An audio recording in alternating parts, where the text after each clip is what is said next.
آج میری گفتگو ایک ایسے ہنر کی طرف آپ کی توجہ کو مبذول کرانے سے متعلق ہے کہ اگر یہ ہنر مسلمانوں میں آ جائے تو مسلمان زوال سے نکل کر عروج کے راستے پر گامزن ہو جائے گا۔ یقیناً قوموں کی تباہی کا جب جب تذکرہ ہوتا ہے تو علمی پسماندگی کے حوالے سے، اخلاقی پسماندگی کے حوالے سے، سیاسی پسماندگی کے حوالے سے، معاشی پسماندگی کے حوالے سے ذکر کیا جاتا ہے اور کہا جاتا ہے کہ یہ قوم اس لیے زوال پذیر ہے کہ یہ ساری چیزیں اس کی زندگی سے دور ہو چکی ہیں۔ علمی اعتبار سے بھی مسلمان کمزور، اخلاقی اعتبار سے بھی کمزور، معاشی اعتبار سے بھی کمزور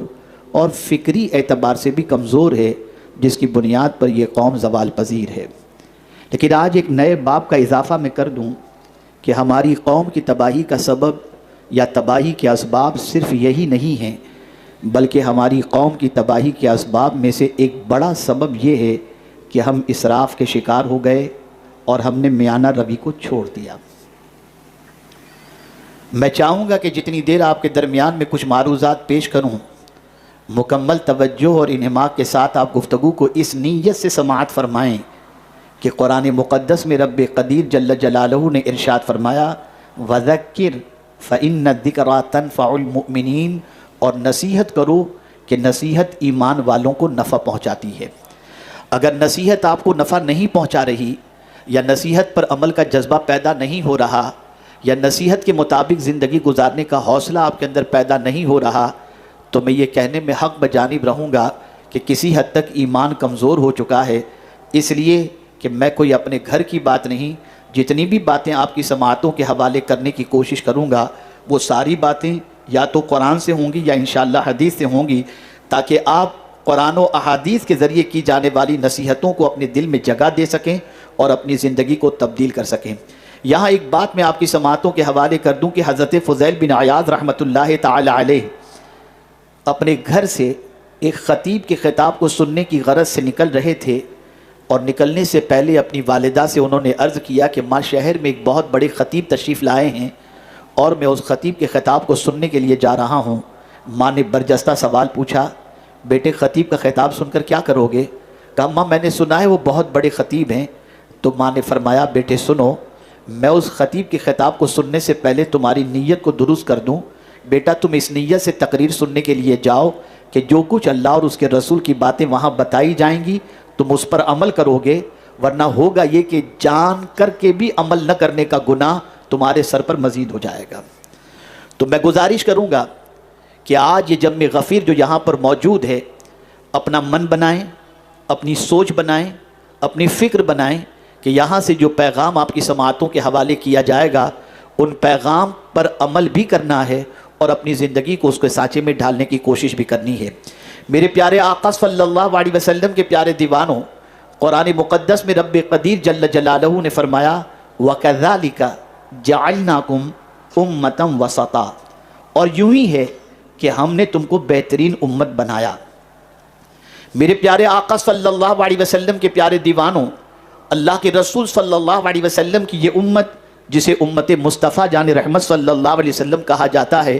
یہ سارے نبیوں کی امت میں سب سے افضل و اعلیٰ امت ہے، بہترین امت ہے، اور اس بہترین اور افضل و اعلیٰ امت کے ہونے کی خبر خود پروردگار جل جلالہ نے عطا فرمائی۔ میرے پیارے آقا صلی اللہ علیہ وسلم کے پیارے دیوانوں،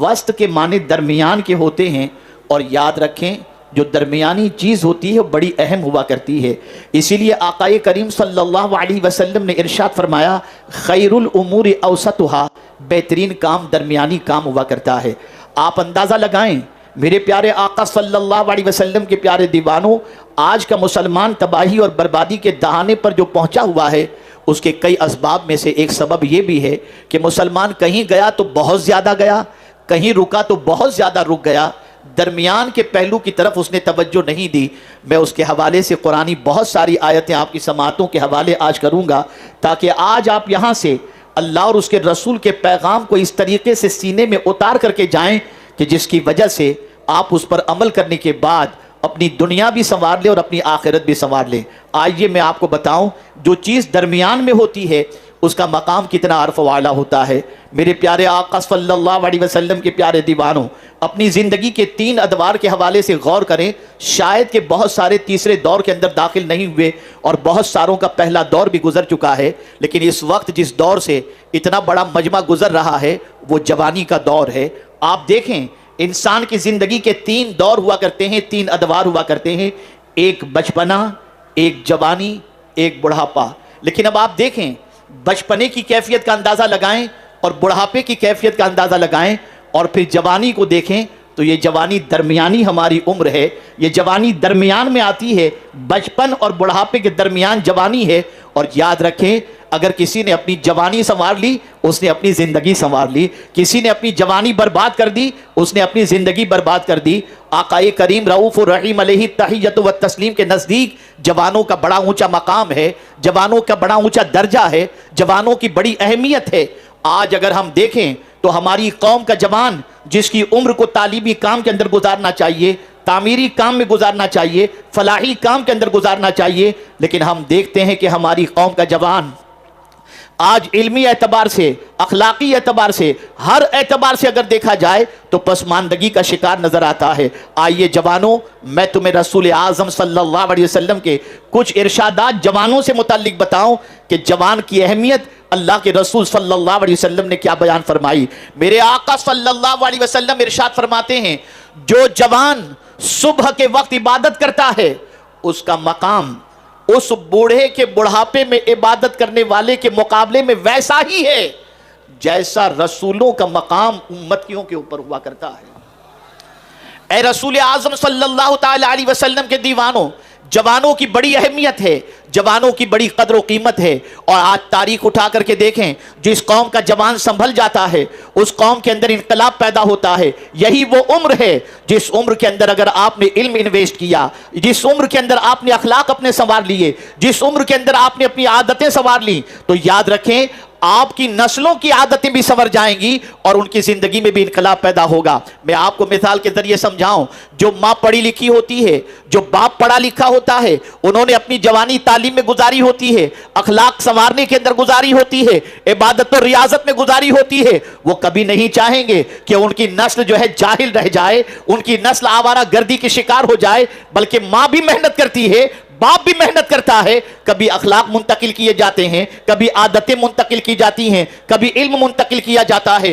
نتیجتاً ایک اچھے معاشرے کی تشکیل ہوتی ہے۔ میں پوچھنا چاہتا ہوں جو باپ خود گٹکھا کھا رہا ہو، جو باپ خود شراب پی رہا ہو، جو باپ خود جوانی کے عالم کے اندر ڈرگز استعمال کر رہا ہو، بھلا اس کی نسلوں سے آپ کیا امید رکھ سکتے ہیں؟ اس کی نسلوں کے سنورنے کے حوالے سے کیا توقع رکھ سکتے ہیں؟ ایک بیٹا اپنے باپ کو جب سگریٹ پیتے دیکھتا ہے تو ظاہر سی بات ہے کہ وہ بیٹا باپ کے نقش قدم پر چلنے کی کوشش کرے گا، وہ بیٹا باپ کی عادتوں کو اختیار کرے گا۔ اور آج کا ماحول تو اتنا بدترین ماحول ہو گیا کہ باپ اور بیٹے مل کر ساتھ میں سگریٹ بھی پیتے ہیں، ساتھ میں پکچر بھی دیکھتے ہیں اور ساتھ میں گٹکا اور تمباکو کھاتے ہوئے بھی نظر آتے ہیں۔ درمیانی عمر ہے جوانی، یہ بہت اہم عمر ہے،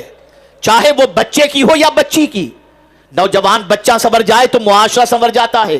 نوجوان بچی سنور جائے تو ماحول سنور جایا کرتا ہے۔ اے رسول اعظم صلی اللہ تعالی علیہ وسلم کے دیوانوں، آج پوری دنیا نوجوانوں کو اٹریکٹ کر رہی ہے۔ جتنے بھی آپ کو ایڈ ملیں گی وہ سب نوجوانوں سے متعلق ملے گی، کپڑوں سے لے کر، پرفیوم سے لے کر اور کاسمیٹک سے لے کر ہر چیز کے بارے میں جوان کو متاثر کرنے والی چیزیں آپ کو ملیں گی۔ آپ اسی طریقے سے دیکھیں، اور یانیت اور بے حیائی اور بے حجابی یہ بھی اسی لیے ہے تاکہ اس سے جوان متاثر ہو، اور متاثر ہونے کے بعد وہ اپنی دنیا بھی برباد کر بیٹھے اور آخرت بھی برباد کر بیٹھے۔ میں بہت سارے ایسے جوانوں کو جانتا ہوں جن کی ماں نے اور باپ نے بڑے اپنے بچے کے لیے سپنے دیکھے تھے، اور وہ بچہ ایس ایس سی تک اچھے پرسنٹیج سے کامیاب بھی ہوتا ہے، لیکن اس کے بعد جب کالج کے زینے پر قدم رکھتا ہے اور لڑکیوں سے سابقہ پڑتا ہے تو ساری چیزیں فراموش کر دیتا ہے، اور عیاشی کے دلدل میں ڈوب جانے کے بعد، آوارگی کا شکار ہونے کے بعد ماں کے سپنے بھی برباد اور باپ کے سپنے بھی برباد کرتا ہوا دکھائی دیتا ہے۔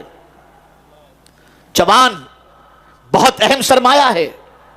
جس قوم کا جوان سنور جائے وہ قوم سنور جایا کرتی ہے، جس قوم کا جوان پاکیزہ بن جائے وہ قوم پاک سوچ کی حامل بن جاتی ہے۔ میرے پیارے آقا صلی اللہ علیہ وسلم کے پیارے دیوانوں، اللہ عز و جل جوانوں کے بارے میں فرماتا ہے. رسول اعظم صلی اللہ علیہ وسلم نے فرمایا کہ اللہ ارشاد فرماتا ہے جو نوجوان ایمان پر راضی ہو گیا، تقدیر پر راضی ہو گیا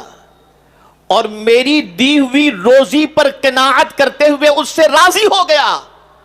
اور خواہشات نفسانی پر کنٹرول میری خواہش میری رضا کی خاطر کیا، اللہ عز و جل ارشاد فرماتا ہے اس نوجوان کا مقام میرے نزدیک فرشتوں جیسا ہے، فرشتوں جیسا ہے. یقیناً آوارگی دعوت دے رہی ہے، عیاشی دعوت دے رہی ہے، بد کرداری دعوت دے رہی ہے، لیکن تھوڑا سا سوچو یہ بد کرداری کے اگر شکار ہو گئے، نفسانی خواہشات کے شکار ہو گئے، اس سے نہ بچے تو میرے پیارے آقا صلی اللہ علیہ وسلم کے پیارے دیوانوں کیریئر تباہ ہو جائے گا، زندگی برباد ہو جائے گی، اور اگر بچ گئے تو مولا بھی راضی ہوگا. اور مولا اتنا اونچا درجہ عطا فرماتا ہے کہ اللہ عز و جل ارشاد فرماتا ہے کہ میرے نزدیک وہ فرشتوں کے مانند ہے. آج ذرا نوجوانوں کو تلاش کر لو، نوجوانوں کی زندگیوں کے اندر جھانک کر کے دیکھا جائے تو ہمارے جوان کہاں جا رہے ہیں، کس طرف جا رہے ہیں. اور تاریخ اٹھا کر نوجوانوں کی زندگی کا جائزہ لو. یہ غزوہ احد ہے، رسول اعظم صلی اللہ علیہ وسلم کے رخ زیبا کو دشمنوں نے زخمی کر دیا اور آقا کریم صلی اللہ علیہ وسلم کے چہرے مبارک سے لہو نکلنے لگا. حضرت مالک بن سنان جو نوجوان صحابی تھے، انہوں نے سرکار صلی اللہ علیہ وسلم کے چہرے مبارک سے جب لہو کو نکلتے دیکھا فوراً اپنا منہ ادھر لے گئے اور سرکار صلی اللہ علیہ وسلم کے منہ مبارک سے چہرے مبارک سے نکلنے والے خون کو انہوں نے چوس لیا. اور جب چوس لیا تو اب خیال پیدا ہوا، اس نوجوان صحابی کے دل میں خیال پیدا ہوا کیا کروں اس خون کو، اگر زمین پر پھینکوں گا تو مصطفیٰ پیارے کے خون پر کسی کا پیر پڑ جائے گا تو میرے آقا کی خون کی بے ادبی ہو جائے گی. اس موقع پر انہوں نے وہ خون چوس لیا اور پی گئے، پورا خون پی گئے. مصطفیٰ جان رحمت صلی اللہ علیہ وسلم کو جب اس چیز کی خبر ملی تو میرے آقا صلی اللہ علیہ وسلم نے اعلان فرمایا جس کسی کے جسم میں میرا خون دیکھنا چاہتے ہو تم مالک بن سنان کو دیکھ لو. اللہ اکبر، اس کے خون سے میرا خون مل چکا ہے. اور اس کے بعد جب یہ ارشاد ان کے کانوں تک پہنچا تو حضرت مالک بن سنان رضی اللہ تعالیٰ عنہ مصطفیٰ پیارے کی محبت کے اندر، بالکل وارفتگی کے اندر، عقیدت کے اندر، محبت کے اندر اس طرح سے دشمنوں پر ٹوٹ پڑے کہ جام شہادت انہوں نے نوش فرما لیا. تاریخ اٹھا کر کے دیکھو، نوجوانوں تم اپنی زندگی کے بارے میں غور کرو، ذرا جوانوں کے بارے میں دیکھو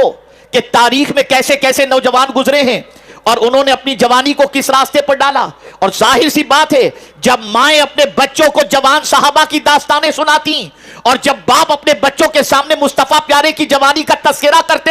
تو بچوں کے اندر ایسا جوان بننے کا جذبہ پیدا ہوتا. لیکن جب مائیں اپنے بچوں کو ہیرو کی داستان سنائے، باپ اپنے بچوں کے ساتھ بیٹھ کر کے پکچر دکھائے تو بچے ڈانسر تو پیدا ہو سکتے ہیں، بااخلاق تیار نہیں ہو سکتے.